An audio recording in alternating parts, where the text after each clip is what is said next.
讀一讀《申命記》第10章12、13兩節。佢話：以色列啊，現在耶和華你神向你所要的是什麼呢？畫起佢啦。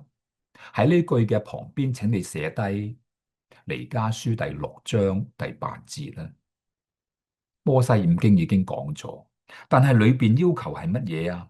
佢話只要你敬畏耶和華你的神，遵行他的道，愛他，盡心盡性侍奉他，遵守他的誡命律例，就是我今日所吩咐你嘅，要叫你們得福啊！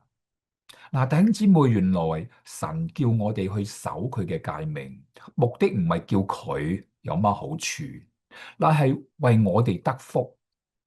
但係我哋願唔願意咧？我哋唔認識神嗰陣時候，神話我賜福俾你，但係人話我太忙啦，太多事情做啦，冇辦法按照神嘅心意去做。神話讓我哋得福，但係我哋唔要最好嘅福，要地上會朽壞嗰啲所謂蠅頭小利嘅福。嗱，再進一步啦噃，我哋翻嚟，當我今天早上睇嘅時候，神所要嘅係乜嘢啦？嗱，四件事情啦。嗱，雖然你聽過，但你要記住呢四件事情點樣做啦。佢話只要你行公義，嗱，寫低啦。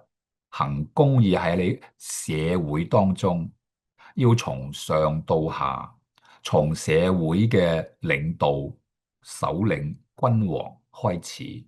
呢個世界無公義，因為從上到下，上面掌權嘅有幾多個係真真正正認識神啦？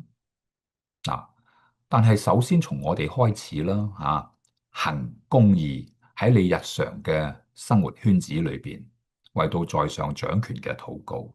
好憐憫係乜嘢啊？係對人啦。點樣讓人知道你有憐憫嘅心啊？嗱，好簡單吓，你去主動去幫助所有有需要嘅人啦。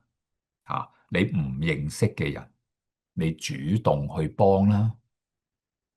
我再講一次，喺日常生活裏邊，你見到有需要嘅人，你主動去幫，不論你認唔認識佢，呢個叫做好憐憫。